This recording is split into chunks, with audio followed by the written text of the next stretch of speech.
Assalamualaikum, halo semuanya, dan selamat datang di ulasan materi kita kali ini. Senang banget rasanya Anda bisa meluangkan waktu buat gabung di sini. Nah, hari ini kita bakal ngebahas sesuatu yang jujur aja sangat personal, mendalam, dan saya yakin 100% pasti pernah atau bahkan lagi kita alamin sekarang. Pernah nggak sih ngerasa hidup ini kayak lagi lari di luar kendali kita? Rencana yang udah kita susun rapi bertahun-tahun tiba-tiba hancur berantakan. Atau ujian datang bertubi-tubi tanpa permisi. Perasaan gelisah, dada yang kerasa sesak sampai malam-malam di mana kita nggak bisa tidur mikirin nasib, itu semua wajar banget. Itu respons yang sangat manusiawi saat kita nabrak kenyataan takdir yang nggak sesuai sama ekspektasi. Di pembahasan kita kali ini, kita bakal membedah pelan-pelan kenapa sih hati kita sering kerasa capek banget, dan yang paling penting, gimana caranya kita bisa nemuin lagi ketenangan yang sempat hilang di tengah badai kehidupan ini. Oke, kita masuk ke bagian pertama, lelahnya memprotes takdir. Nah, ini sebenarnya akar dari permasalahannya. Coba perhatiin kalimat ini. Kenapa harus saya? Kenapa hidup saya begini amat? Duh, rasanya familiar banget ya. Sering banget kan waktu lagi jatuh atau diuji, kita sibuk mempertanyakan hal ini ke diri sendiri atau bahkan ke Tuhan. Waktu kita nanya gini, sebenarnya kita tuh lagi memantulkan rasa sakit, rasa diperlakukan gak adil, dan keputusan asaan kita.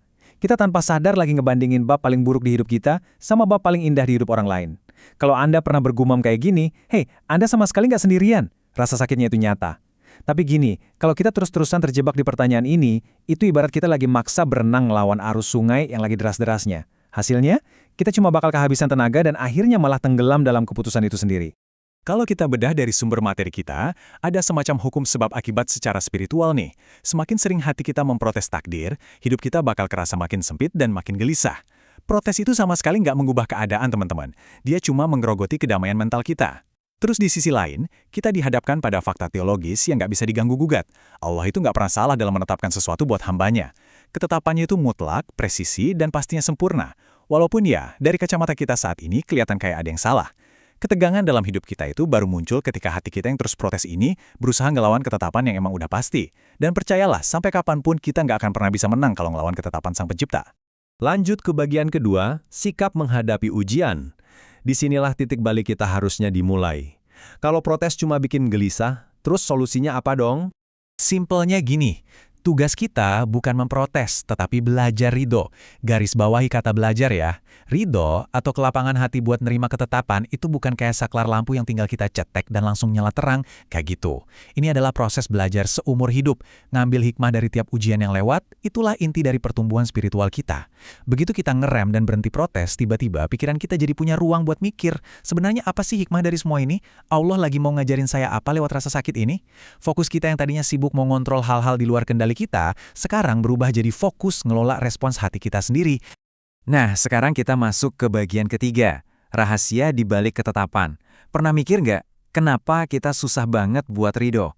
Jawabannya sebenarnya gampang, karena penglihatan kita sebagai manusia itu terbatas banget.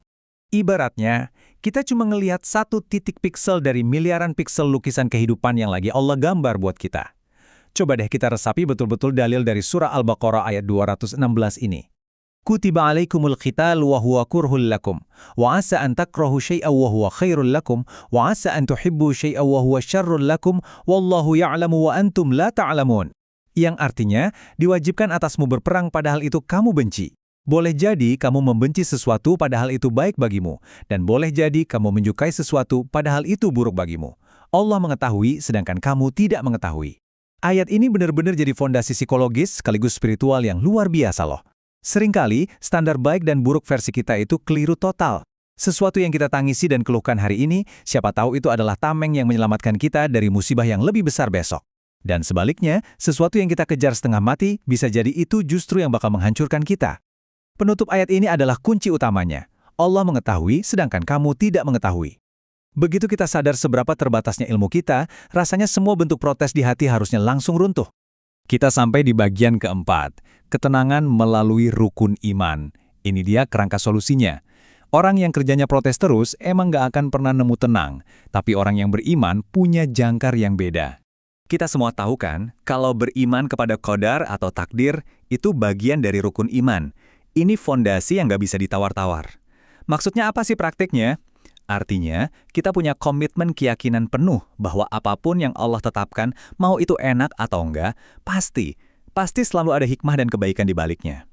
Walaupun, dan ini yang emang berat banget diakuin, walaupun hari ini kita sama sekali belum paham apa kebaikannya. Rukun iman ini tuh ngajarin kita buat nyisihin ruang untuk rahasia ilahi. Kita nggak dituntut untuk paham alasan semuanya detik ini juga. Kita cuma diminta untuk percaya bahwa sang penulis skenario hidup kita nggak mungkin punya niat buruk ke hambanya. Terus, cara nerapinnya di keseharian gimana? Materi kita merumuskan 3 langkah spiritual yang runtut banget.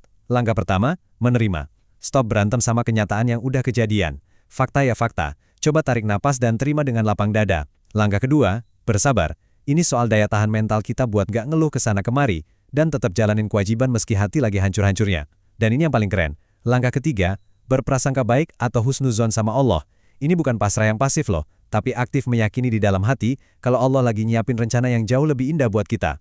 Kalau kita pelan-pelan bisa nerapin 3 langkah ini, percaya deh, kegelisahan yang nyiksa itu pelan-pelan bakal diganti sama kedamaian yang kokoh banget.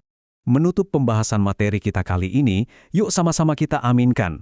Semoga Allah karuniakan kita semua hati yang lapang untuk ridho, hati yang sabar ngelewatin ujian, dan hati yang selalu husnudzon sama Dia. Kita sadar banget kok, ilmu dan kekuatan kita tuh terlampau kecil buat ngadepin kerasnya dunia ini sendirian, tanpa pertolongannya. Cuma Dia yang bisa membolak-balikan hati kita. Dari yang tadinya berontak mulu jadi penuh penerimaan. Dari yang tadinya gundah gulana jadi tenang dan damai. Allahu a'lam bishawab. Sebagai penutup, saya mau ninggalin satu pertanyaan nih buat kita renungkan bareng-bareng. Mampukah kita melihat kebaikan di balik ujian hari ini? Mulai sekarang, yuk kita coba cari celah cahaya hikmah dari setiap masalah yang lagi kita hadepin. Kurang-kurangin nanya, kenapa harus aku? Dan ganti jadi, apa ya pelajaran yang bisa aku ambil dari sini? Semoga konten ini bermanfaat. Jangan lupa sebarkan kebaikannya dengan tombol share dan dukung kami dengan like dan subscribe.